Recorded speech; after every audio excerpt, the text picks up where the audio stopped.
जय साईं राम। आपकी साईं आंटी आपके रूबरू साईं आंटी चैनल के माध्यम से। साथियों, आज बात करती हूँ कि हम सबको किसी की बातों में नहीं आना चाहिए।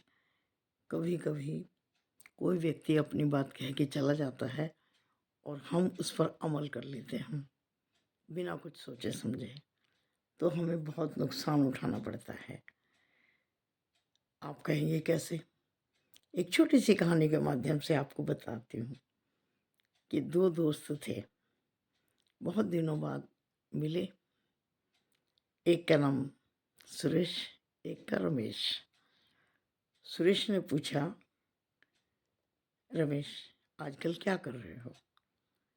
तो उसने बताया कि मैं एक छोटी सी कंपनी में जॉब कर रहा हूँ।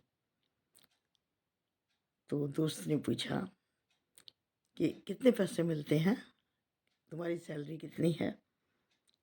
तो उसने बताया 25,000। तो उसके दोस्त ने फौरन बोला, बस केवल 25,000? अरे भाई, तुम तो मुझसे बहुत ज़्यादा काबिल हो, मुझसे ज़्यादा पढ़े लिखे हो और स्कूल टाइम में भी मुझसे ज़्यादा इंटेलिजेंट थे। केवल 25,000 की नौकरी कर रहे हो? और देखो, मैं तो तुमसे कम पढ़ा लिखा हूँ, तुम्हारे जितना काबिल भी नहीं हूँ, लेकिन मुझे तो 35,000 मिलते हैं। अब ये बात रमेश के मन में, उस दोस्त के मन में आ गई, बैठ गई। अब उसी दिन से उसका मन उसकी नौकरी से हट गया। अब हट गया तो वो उस तरह से काम ही नहीं करता था। उसको हर समय ये लगता था कि मेरा दोस्त तो मुझसे ज़्यादा कमा रहा है और मुझे कम पैसे मिल रहे हैं, मुझे भी इतना पैसा मिलना चाहिए, ऐसे भाव उसके मन में आ गए।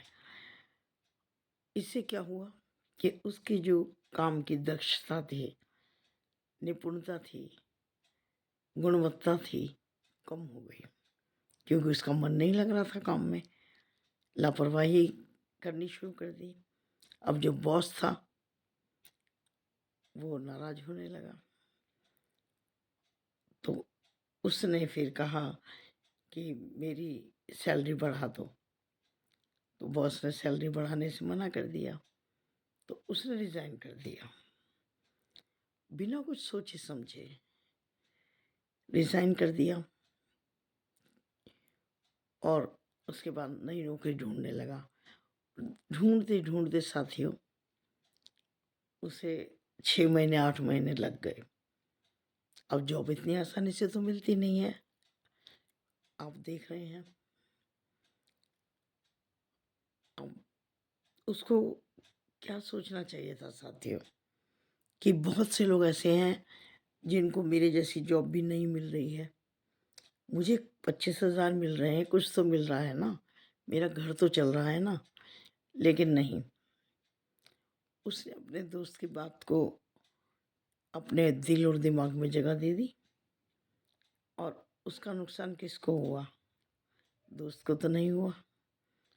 8 महीने 6 महीने जब तक उसे नई नौकरी नहीं मिली, तब तक घर में पैसे की परेशानी हो गई। घर में पैसे की परेशानी होने से उसको मानसिक तनाव हो गया, डिप्रेशन में आ गया। नुकसान किसका हुआ? क्या उस दोस्त का जो एक बात कह के चला गया, या उसका अपना जिसने उस बात पर अमल किया और अपना अच्छा खासा काम छोड़ दिया? साथियों, उसको ऐसा नहीं सोचना चाहिए था। अपने दिमाग से, अपने मन से सोचना चाहिए था कि ठीक है, उसको जो मिल रहा है मिलने दो, मेरा भी तो काम चल ही रहा है ना।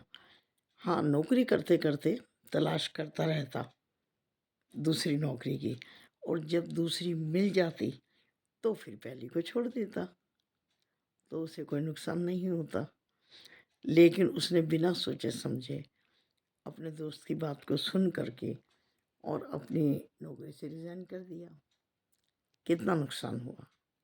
तो साथियों, मैं ये कहना चाहती हूँ कि जो हमारे पास है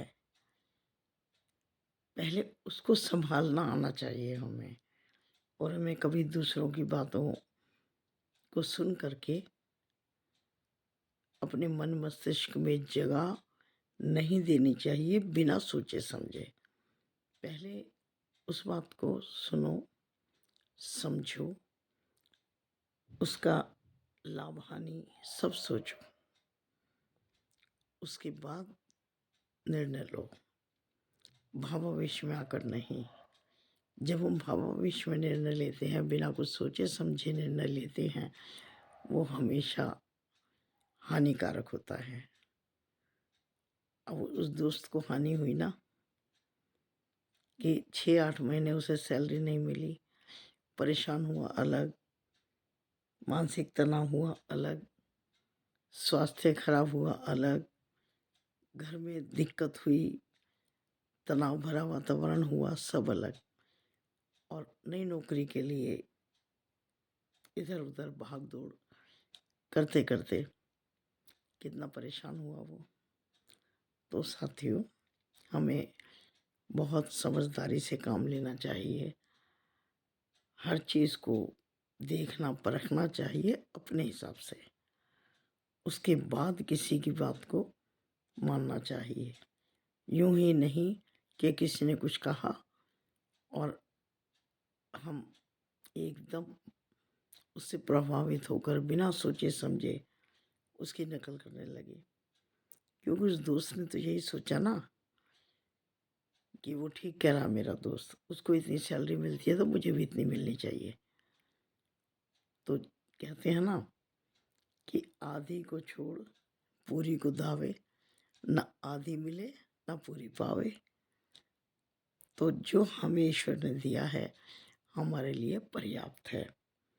हाँ, उन्नति के अवसर ढूंढने चाहिए, कोशिश करनी चाहिए, कर्म करना चाहिए, हाथ पर हाथ रखकर नहीं बैठना है, लेकिन इस तरह से नहीं जैसा रमेश ने किया। ऐसा करके उसे खुद को ही हानि हुई, है ना। तो जब भी काम करें पहले उस बात के बारे में अच्छे से सोच लें, फिर उस पर अमल करें। किसी की बात सुनकर बिना अपना विवेक इस्तेमाल किए, बिना अपनी बुद्धि का प्रयोग किए अंधानुकरण नहीं करना चाहिए ना। ठीक है, यदि आप सहमत हैं तो कमेंट कीजिएगा, और नहीं भी हैं तो अपनी राय तो दीजिएगा। लाइक एंड शेयर करिए, और यदि आप साई आंटी चैनल पर नए हैं तो पहले साई आंटी चैनल को विज़िट कर लीजिए, 2-4 वीडियो देख लीजिए, और अगर आपको पसंद आए तो सब्सक्राइब, लाइक एंड शेयर वो तो आप कर ही देंगे। आपके सहयोग के लिए धन्यवाद, और वीडियो देखने के लिए तहे दिल से शुक्रिया, मेहरबानी और बहुत बहुत धन्यवाद। चलती हूँ, बहुत जल्द मिलती हूँ किसी अन्य वीडियो के साथ। तब तक के लिए नमस्कार, जय साईं राम।